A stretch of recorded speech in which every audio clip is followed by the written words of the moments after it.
Hello friends, welcome to my channel. आज के इस वीडियो में हम वैश्वीकरण और भारतीय अर्थव्यवस्था के बारे में पढ़ेंगे। आज के विश्व में उपभोक्ता के रूप में हमसे कुछ के सामने वस्तुओं और सेवाओं के बारे में विकल्प होता है।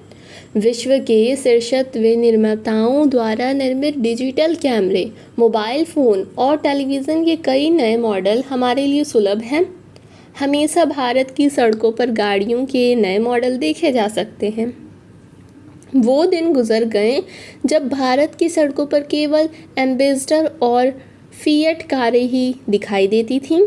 आज भारतीय विश्व की लगभग सभी शीर्ष कंपनियों द्वारा निर्मित कारें खरीद रहे हैं।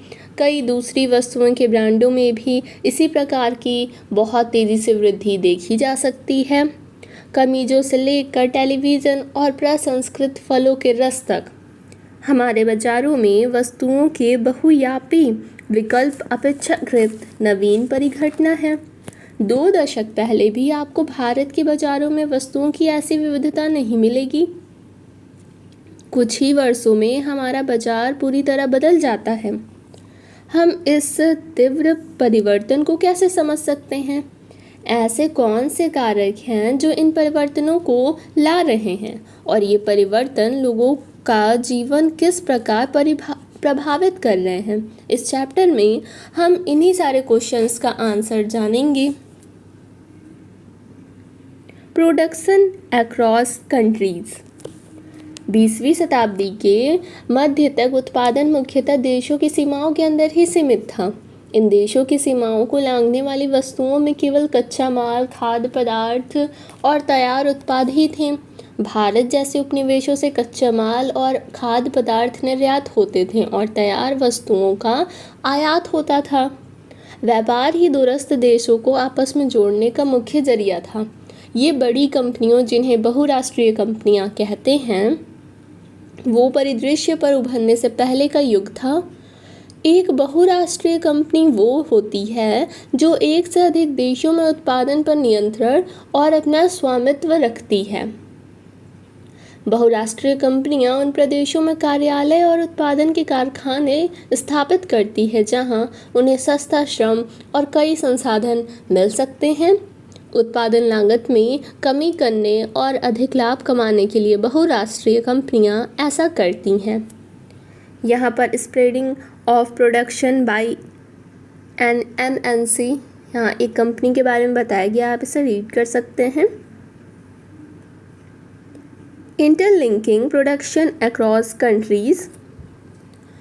बहुराष्ट्रीय कंपनियां उसी स्थान पर उत्पादन इकाई स्थापित करती हैं जो बाजार के नज़दीक हो, जहां कम लागत पर कुशल और अकुशल श्रम उपलब्ध हो और जहां उत्पादन के कई कारक की उपलब्धता सुनिश्चित हो।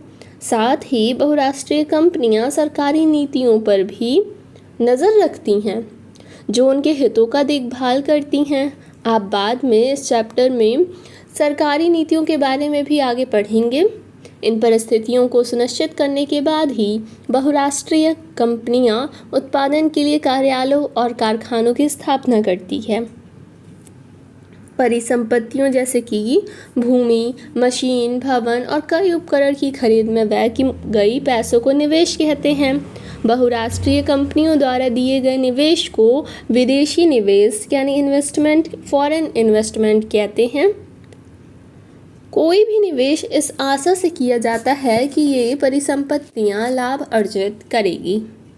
कभी कभी बहुराष्ट्रीय कंपनियां इन देशों की स्थानीय कंपनियों के साथ संयुक्त रूप से उत्पादन करती हैं।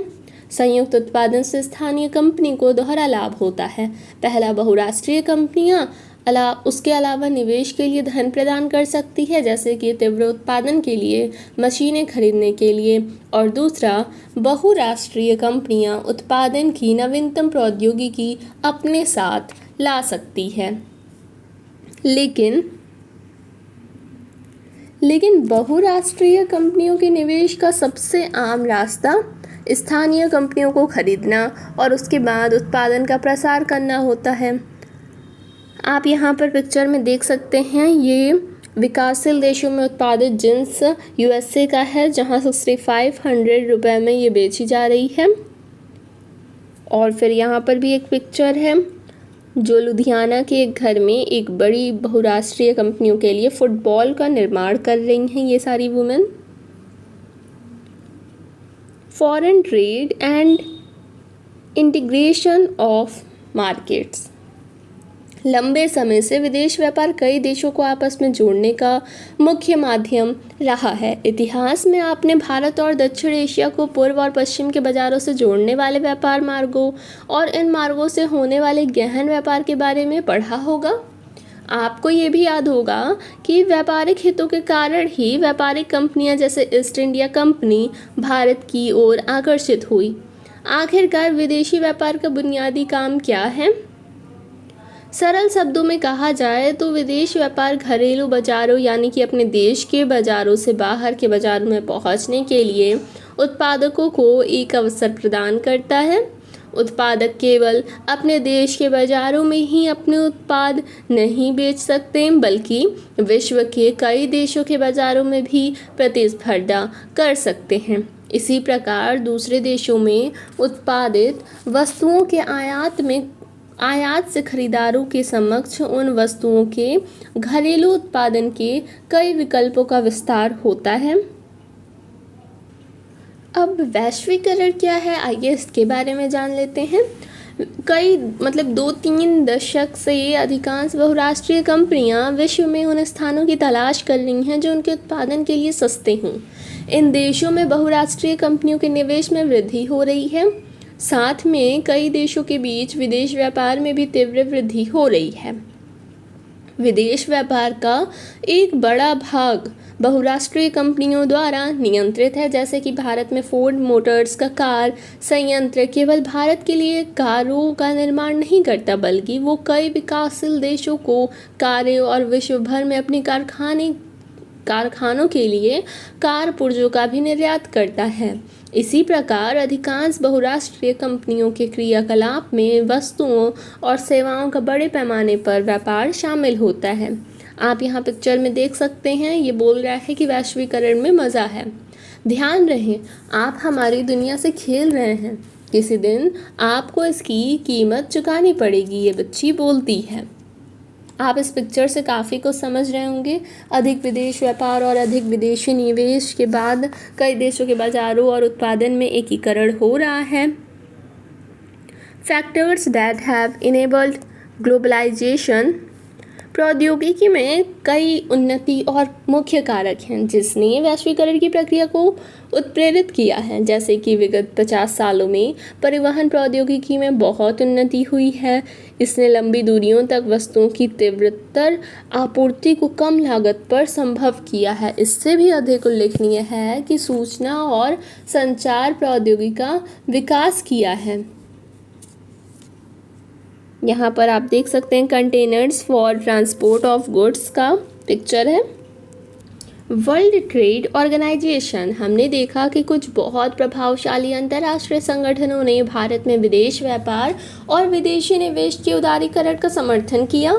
इन संगठनों का मानना है कि विदेश व्यापार और विदेशी निवेश पर सभी अवरोधक हानिकारक हैं। कोई अवरोधक नहीं होना चाहिए। देशों के बीच मुक्त व्यापार होना चाहिए। विश्व के सभी देशों को अपनी नीतियां उदार बनानी चाहिए। विश्व व्यापार संगठन यानी कि WTO एक ऐसा संगठन है जिसका ध्येय अंतर्राष्ट्रीय व्यापार को उदार बनाना है। विकसित देशों की पहल पर शुरू किया गया ये WTO संगठन अंतर्राष्ट्रीय व्यापार से संबंधित नियमों को निर्धारित करता है और ये देखता है कि इन नियमों का पालन हो। विश्व व्यापार संगठन सभी देशों को मुक्त व्यापार की सुविधा देता है, लेकिन व्यवहार में ये देखा गया है कि विकसित देशों ने अनुचित ढंग से व्यापार अवरोधकों को बरकरार रखा है।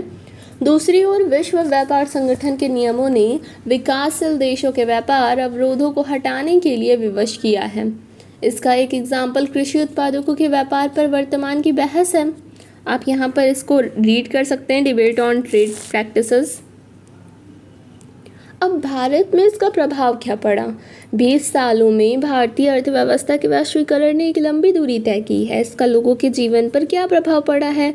हम कुछ यहाँ पर प्रमाण देखते हैं। वैश्वीकरण और उत्पादकों, स्थानीय और विदेशी दोनों के बीच बृहत्तर प्रतिस्पर्धा से उपभोक्ताओं, विशेषकर शहरी क्षेत्र में धनी वर्ग के उपभोक्ताओं को लाभ हुआ है।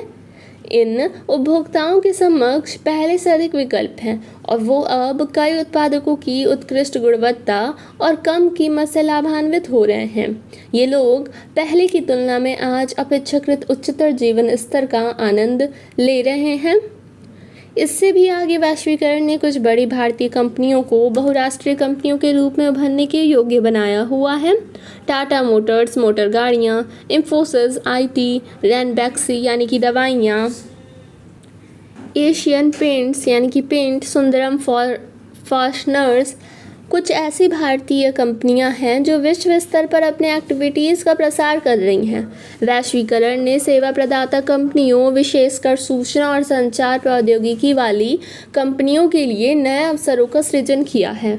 भारतीय कंपनी द्वारा लंदन स्थित कंपनी के लिए पत्रिका का प्रकाशन और कॉल सेंटर इसके एग्जाम्पल्स हैं। इसके अलावा डाटा एंट्री, लेखाकरण, प्रशासनिक कार्य, इंजीनियरिंग जैसे कई सेवाएं भारत जैसे देशों में अब सस्ते में उपलब्ध हैं और विकसित देशों को निर्यात की जाती है। अब इसमें क्या संघर्ष किया गया, ये सारी चीज़ पढ़ने के बाद वैश्वीकरण सभी के लिए लाभप्रद तो नहीं रहा, ये आप समझ चुके हैं। शिक्षित, कुशल और संपन्न लोगों ने वैश्वीकरण से मिले नए अवसरों का सर्वोत्तम उपयोग किया है। दूसरी ओर कई लोगों को लाभ में हिस्सा नहीं मिला है। कई सालों में बड़े अभियानों और जन संगठनों के प्रतिनिधियों ने विश्व व्यापार संगठन के व्यापार और निवेश से संबंधित कई महत्वपूर्ण निर्णयों को प्रभावित किया है। ये प्रदर्शित करता है कि जनता भी न्याय संगत वैश्वीकरण के संघर्ष में महत्वपूर्ण भूमिका निभा सकती है। ये हांगकांग में WTO के खिलाफ प्रदर्शन 2005 का ये पिक्चर है। समिंग अप करते हैं तो इस चैप्टर में हमने वैश्वीकरण की वर्तमान अवस्था के बारे में पढ़ा। वैश्वीकरण कई देशों के बीच तीव्र एकीकरण की प्रक्रिया है। ये अधिकाधिक विदेशी निवेश और विदेश व्यापार के द्वारा संभव हो रहा है। बहुराष्ट्रीय कंपनियों वैश्वीकरण की प्रक्रिया में मुख्य भूमिका निभा रही है। अधिक से अधिक बहुराष्ट्रीय कंपनियां विश्व के उन स्थानों की खोज कर रही है जो उनके उत्पादन के लिए ज़्यादा सस्ते हों। उत्पादन कार्य जटिल ढंग से संगठित किया जा रहा है। देशों के बीच उत्पादन को संगठित करने में प्रौद्योगिकी, विशेषकर सूचना प्रौद्योगिकी ने एक बड़ी भूमिका निभाई है। साथ ही व्यापार और निवेश के उदारीकरण ने व्यापार और निवेश अवरोधकों को हटाकर वैश्वीकरण को सुगम बनाया है।